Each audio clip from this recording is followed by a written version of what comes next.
Police officers have always gotten a bad rap for their authority over us, which is very often abused.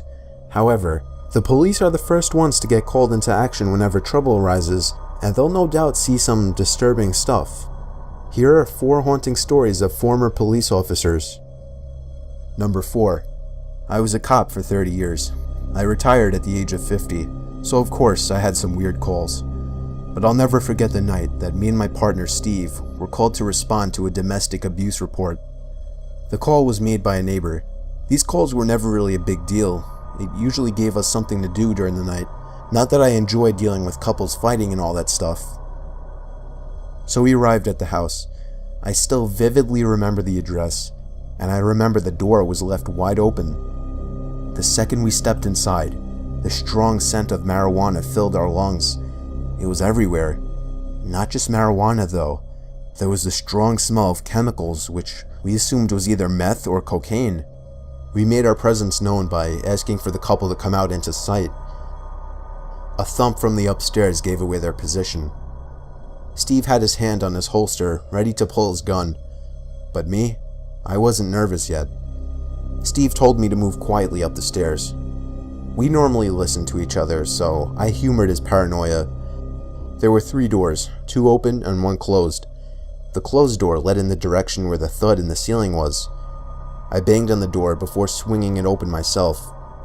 The smell was the first thing we noticed, then the body. The body was very obviously rotted. We knew even in the dark. We pulled our guns. Steve turned on the light. I told him to scan that room while I scanned the rest of the house. I was shaking all over now. I hated my job at that moment. I wanted to run back to the car and leave, for I was sure I could die at any moment. I found my hand to be stuck on the doorknob until I finally had the balls to turn it and push the door open with force. I turned the light on, but there was nobody inside. It was a disturbingly tiny room. No windows and no furniture, except for a dirty old cot. Steve suddenly screamed, and I rushed across the hall to see what was going on.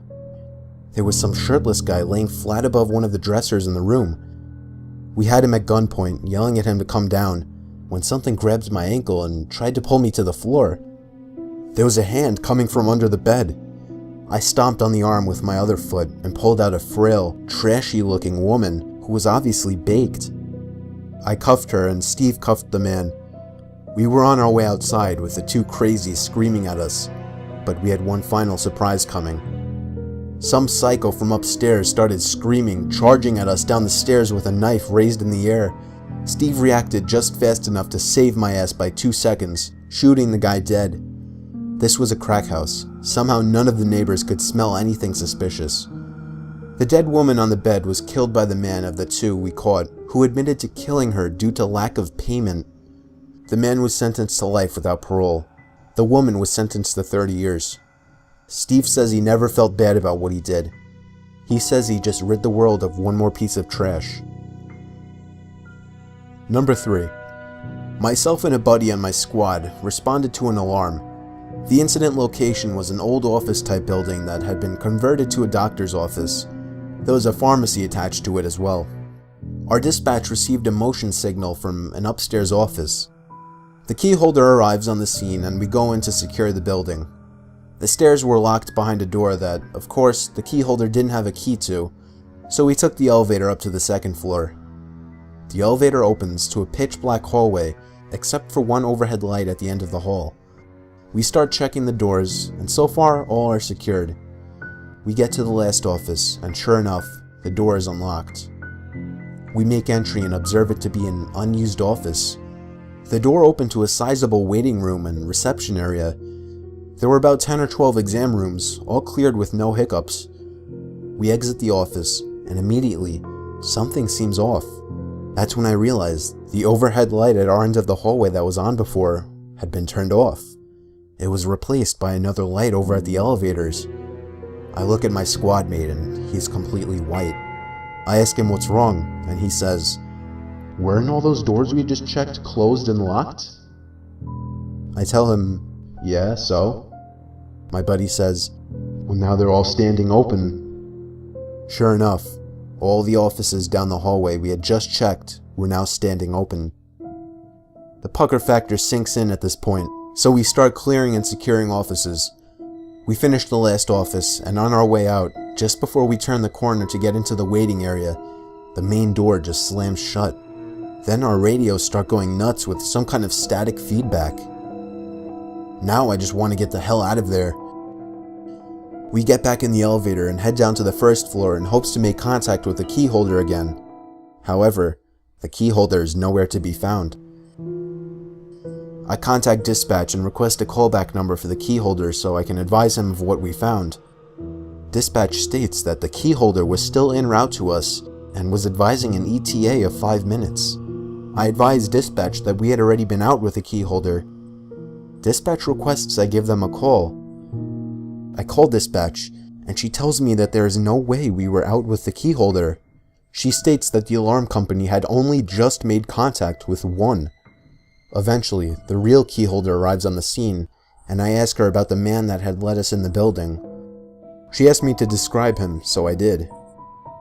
She states that sounds like one of the doctors that used to lease the office on the second floor at the end of the hall. She then states that he had committed suicide at his summer home several days ago. Number 2. I was responding to a call in the village. A resident was reporting noises coming from one of the abandoned buildings from across the street, most likely trespassing. I arrived and began my search in the building. It used to be a 2-story convenience store. Now it was completely stripped empty, except for the parts attached to the floor, like the counter and shelves. The lights didn't work in there either. I checked every small aisle for anyone to possibly be hiding in, and then I did the same thing upstairs. It was completely empty. On my way back into my car, I looked back at the building and saw somebody at the window on the second floor. It was a woman with long gray hair down past her shoulders. She was no doubt looking down at me with a wide smile on her face. I hurried back inside, making it upstairs in no more than 10 seconds, but the window was clear. There was nobody in sight. I checked all 3 aisles at least 10 times. I checked behind the counter, I checked the bathroom. It was clear. I was a little nervous, so I left again, thinking my mind was fooling me. I looked back at the window, and there she was again. The same mockingly disturbing smile on her face. I went back up there again, this time running around all 3 aisles trying to find this woman. I was about to give it up once more and leave for good when I noticed something in my peripheral vision. It was on the ceiling. A dark shade of black latched onto the ceiling.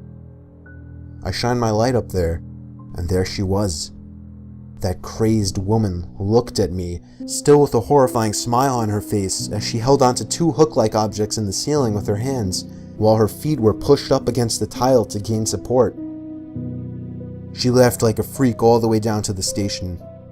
I don't know if she had some kind of mental disability or not.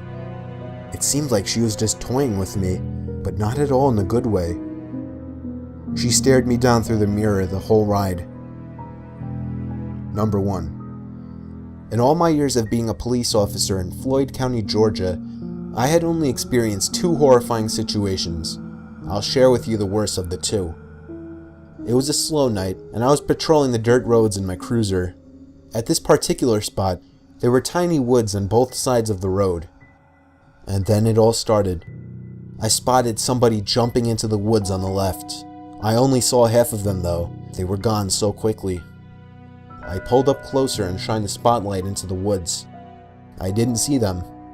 Unfortunately, it was kind of my job to check on things like this, so I hesitantly stepped out from the car and began searching.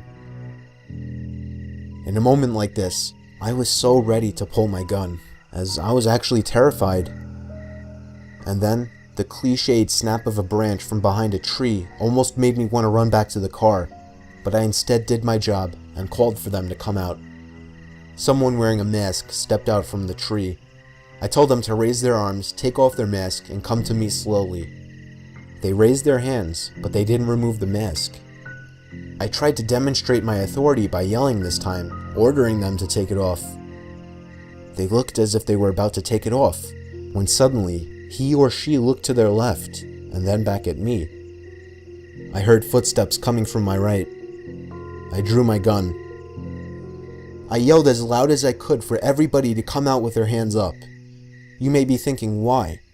Well, if you were in this position, in this setting, you would have been shitting yourself just like I was. Another person wearing a mask walked over, this one holding an axe. I had my gun locked on him. But suddenly, footsteps started coming from all directions. I looked around, and I was surrounded.